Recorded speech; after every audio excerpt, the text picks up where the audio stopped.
Good afternoon, folks, and thanks for joining us. My name is Tim Wheaton with MMA Sucka, and today we have joining the show fighting at 159 on July 22nd, Daniel Mini T Williams. Thanks for coming on the show, sir. Thanks for having me, Tim. It's my pleasure. Absolutely. I thought I'd wear something appropriate, so I got my Outback hat, and you already complimented my shirt. Thanks for noticing, man. Yeah, that's an awesome Friday shirt, that's for sure, and I'm loving the hat. Funny, actually, one of my cornermen used to wear one of those hats, and it was a bit of a thing that we did, so it's good to see it. Man, I'm flattered, man. If you said anything else, we'd have to just cancel the interview and pretend this never happened. So I'm glad you like it. It's cold. So you're joining us, I think you said just after training. How is training coming along for your upcoming fight? So before training, yeah, I mean, it's been pretty good. Like, obviously the fitness is there. I'm coming off from another fight previously, so the foundation fitness is there. So now this camp's been a little bit more improving the skills and just sort of looking at the last fight and seeing where I could improve. And I definitely think there's a lot of improvements that need to be made. And that's why I'm excited to get back in there to show those improvements and just do better than the last time. Oh, absolutely. You were just talking about your last fight there. You had a decision win, and then you had a TKO victory just before that. This is your third fight this year, and we're only in July. Like, how are you able to just be in and out of the gym and be in and out of the cage so much, or be in and out of the circle so much? Oh, just the desire and want to do it. Like, it's where I want to be, and it's the best place to get better. My whole career, especially with the Muay Thai days, I used to have fights quite regularly because I'll be honest, man, I'm kind of an all or nothing guy. I'm trying to change that a little bit. Like, sometimes when I fight, like, I need to sort of keep fighting. Otherwise, I have a bit of a blowout, and then I just don't go back to training for ages. It's like all or nothing for me. But yeah, it's definitely something I'm working on. And it's good to just keep regular fights because especially with MMA, I'm seeing some improvement in my skills, and it's just awesome to keep improving because I think that's the best way to learn. Just get back in there. Just keep it going. So you're going to be fighting here on July 22nd at 1159, a win against your upcoming opponent. When do you want to get back in the one circle? After this one? Yeah. Oh, as soon as possible if the body's all good. Like, I obviously have some goals. Like, I'll be 5-1 now, so I definitely want to get into the top 5 in MMA. And looking at the top 5 contenders, I like my chances. And yeah, also Muay Thai. I'm very happy to do Muay Thai as well. I have stated that I did want a shot at the Muay Thai world title, so I want to get straight back in there. So just keep the body safe and just take it fight by fight, and then just go from there rather than looking too far ahead in the future. Just got to focus on what's in front of me right now. Oh, yeah, it's a stacked division that you're competing in. There's some amazing talent there. Do you have anyone? So you get a win here. You're going to fight Zhaxi Zelang coming up at 1159. Who do you want in the top 5? And let's say later in 2022. Now, and Joshua Pacio. Yeah, of course. But any of those guys, hey, they're super challenges for me. They have the wrestling style, the jiu-jitsu style. That's like my kryptonite. So it gives me that buzz in training, and just to know that I could be facing those guys soon, like it just perks me up, and it gives me that reason to get in the gym and do those like harder sessions and change my lifestyle to be able to do that. Like minimize work, live like scarcely for a little bit. Live poorly for a little bit just to get those dreams. So any of those guys I'm willing to take. I like that division. It's a really fun division with guys like Lito Adewang is in there, Jared Brooks. Do you have a prediction for Jared Brooks against Joshua Pacio, the champion? Yeah, I don't know what happened with that fight. I know it keeps stalling. I know Jared Brooks has been calling it out for ages, and I love what he's doing with the division. He's bringing eyes to the division, and he's badass, man. He's hungry, and I do give him a big edge for the victory. And I don't know what's going on with Pacquiao. I feel like he's kind of holding up the division. Well, I hope not, but he might be injured or something. I just haven't seen any statements from him. So I just from looking on the outside, I feel like Jared Brooks is hungry, ready to go, and Joshua Pacquiao is kind of he's not really there at the moment. Yeah, I haven't heard any official word as well. I think they just said it was canceled due to injury, but they didn't really point any fingers. But hopefully they settle that later this year because the division is ready to move forward. There's guys like you coming up. Now, speaking of your upcoming match at 1159, what's the game plan? What opportunities do you see against this opponent on July 22nd? I obviously want to stop him with strikes. That's usually the game plan. You know, that's my skills and my strengths. So game plan moving forward is just being a little bit smarter than I was last time. I literally just chased the guy last time, set myself up for easy takedowns and then gassed myself up because I really wanted to get up and try to get a bonus. So this time I just want to fight a lot more smarter, pick my shots, and yeah, just be prepared everywhere. And you know, if I pick my shots, I believe I'll stop him. So yeah, that's the game plan moving forward. And yeah, main thing is do better than the last fight. Even though I still won, it is a big learning fight for me, and it's always good to learn from successes rather than failures. Oh, absolutely. And I can't believe it's your third fight. You want to do a fourth fight. That flight from Perth to Singapore is not a short flight. How do you handle that? Like, do you have a game plan going into flights? Because you're doing it all the time now. There is a game plan actually, but to be fair, it's not coming from the US, so it's still like, you know, just about 5 hours. And the biggest thing is the time zone's the same. So, turn the light back on. The hostage video got interrupted. The hostage video got really intense just then. But with the flights, I just try keep mobile, hey, because yeah, I do a lot of stretching, and I'm that weird guy on the plane that gets up, walks around, and does all these hip swings, and everyone's staring at me. But you know, like I want to be able to get off the plane and to be able to do a little workout rather than being all inflamed. And yeah, so I try to take the flight quite seriously, actually. And try not to eat too much of the duty-free chocolates and all the good food that can come out. But yeah, all in all, it's not too bad because the time zone's the same, but could be a different story with a different time zone. That does help. What about flying back when you're all cut up and you got black eyes and your nose is puffed up? Have you have any issues crossing the border that way? You just drink alcohol to just forget about that. Nah. If funnily enough, the last time I actually got stopped and searched, and I got my bags checked, and I'm thinking it had to be the ridiculous haircut that I had. It had to be the black eye, and yeah, of course they picked me out because usually it's pretty good going back in. Man, imagine coming back and being, yeah. Sorry, go ahead. I'm in Australia, so the quarantine look like they're quite strict at the border. So and it sucks when you get stopped because you can be there for hours sometimes. But I wasn't there for hours, but it was still just a bit like, yeah, I think you picked me out because I just look a bit dodgy. Well, and then they ask you, what were you doing? And you're like, oh, I beat up a guy. Like you were honest. Yeah. Yeah.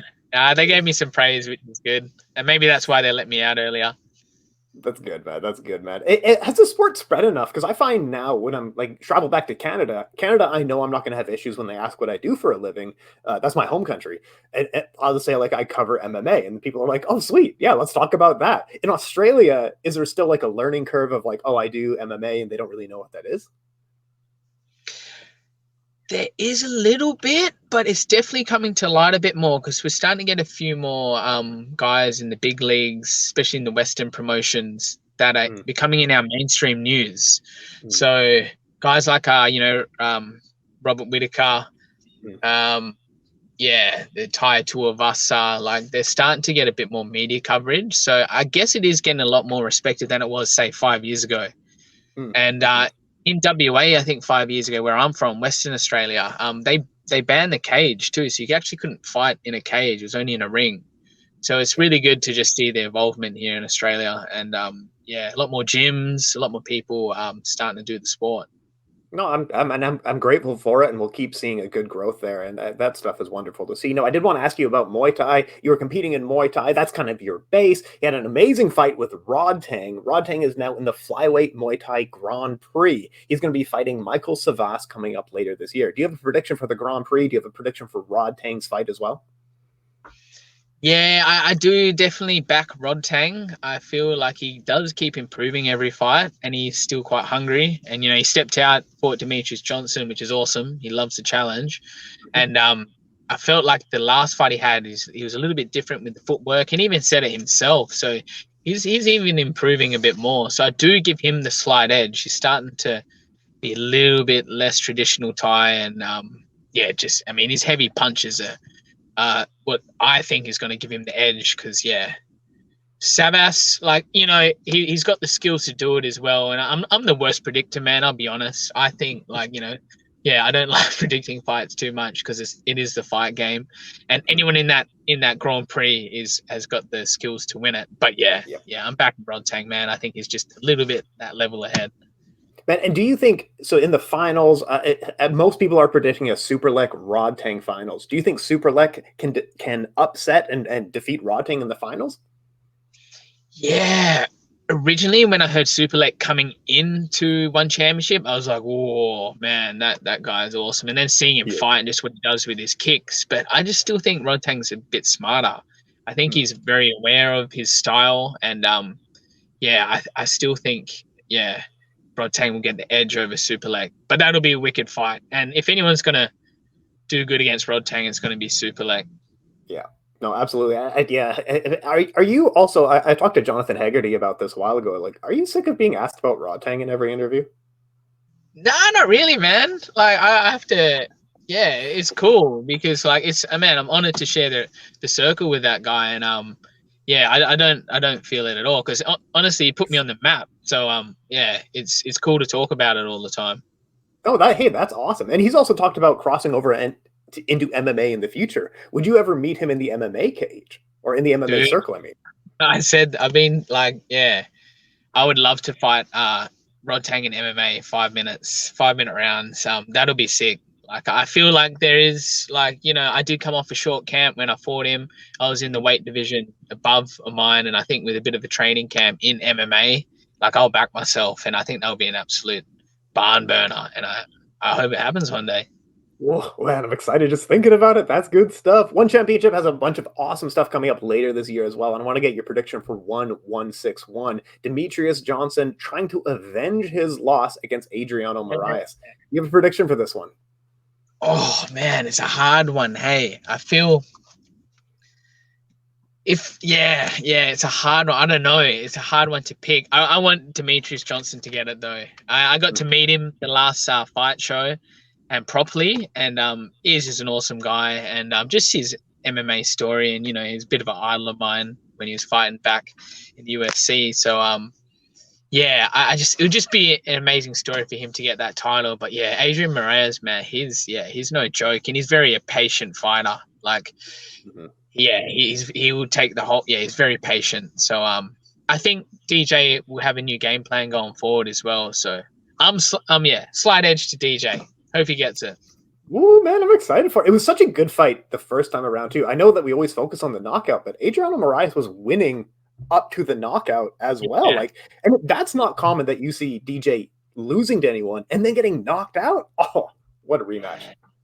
Yeah, man, it's going to be absolutely insane, and I'll definitely be watching, that's for sure. No, that's going to be a good one. A couple more questions for you, and then I'll let you get to training. Who are your biggest inspirations coming into the sport? You started in Muay Thai and then switched to MMA. Who are some of the guys that you really looked up to? Oof, good question. I mean, yeah, there's lots of guys in the Muay Thai, obviously, like the old school golden era of Muay Thai, guys like Koban and that. I just loved his style, that, hard hitting, strong head on him, walk forward. They were quite inspiring. I also got inspired by Costa Tszyu, the boxer, when I was young. Like, I don't know if you remember him, but he's old school Australian boxer, originally from Russia. And he's one of my biggest inspirations. Read his book to help me get into this sport a bit more competitively. And just hearing his story. That's a deep cut. I thought you were just going to be like, I don't know, Mark Hunt. That's a deep cut right there. Yeah. Oh, Mark Hunt's a legend as well. Like, after reading his book as well, like not too long ago, I'm like, geez, man, that guy's had a bit of a life. Yeah. But yeah, man. Oh, I couldn't think of too many off the top of my head now. I'll definitely finish this interview and be like, oh, this guy. But yeah. definitely some of the names I mentioned just then, like with the Costa Zoo and Koban, he's a strong Muay Thai fighter. Oh yeah. And like I get inspired by guys now like Bibiano and Tan Lee. Like I like those guys. They're just heavy hitters, good strikers. And they do well in the MMA. So yeah, I do like those guys as well. Man, big fan of Tonley. He's just the coolest guy, isn't he, man? Yeah, man. He's Dude, he's just unstoppable. Yeah, I'm excited for it. He's got a fight coming up as well. I want to ask you another question here. What advice do you give to other people who maybe are starting out in the sport? Ooh, yeah. I think just stick at it. If you really want to do it, you just got to stick at it. And you look at the guys at the top high level. They've been at it for years, man. They've done their time. So just stick at it. If you really want to do it, put the time in and stay disciplined. And last question for you here as well. When are you going to have honey on the market? When can we start buying Daniel Mini T Williams brand honey? Oh man, I need to check my hives. That's funny you said that because one of our hives has got some white ants in it. So I need a bit of a short honey year this year because I didn't maintain my hives well enough because I've been fighting and training so much. It's a big job, hey. But dude, soon it's on the cards. We definitely, me and my partner, want to get some property and set up some more hives. We got beautiful jarrah trees here that produce really good quality honey. It's really good for your body and your immune system. So hopefully within the next 2 years, man. Man, let us know. Keep us up to date on this. Dude, but I'll be sending you some. Are you in Canada now? I'm in the UK now, so somehow even further. Oh shit! What time is it there? Oh, it's first thing. It's like mid-afternoon. It's just like a work day for me right now. Cool. Okay, so you will be fighting 159 on July 22nd, but you're going to get the last word here. Let the people know where they can find more of you, what's going on in your life. Shout out whoever you need to shout out. Let them have it, man. Yeah, man. So obviously my Instagram, Dan Mini T. That's where you can catch all the information of upcoming fights. I do have a Mini T Danial Williams Facebook page as well. That's kind of gets a little bit abandoned lately, but trying to work on that. And yeah, man, thanks to my gym, Scrap MMA, Cowsock Muay Thai, sponsors, Woodfire Chocolate Maker. It's a new one. Beautiful chocolate made here in WA. And the cacao that they got coming out. And then, of course, Altered States Float, business I manage. It's a family business. And that's the wellness center that keeps me rested and helps me stay hard at training because I'm always well recovered. And that's a big part, very important. If you really want to stay at this sport, make sure you focus on your recovery as well as much as your training. Man, it's tough. But hey, appreciate your time, sir. Best of luck in the upcoming fight. Awesome, Tim. Thanks for chatting with you, man. I hope to do it again soon. Absolutely, man.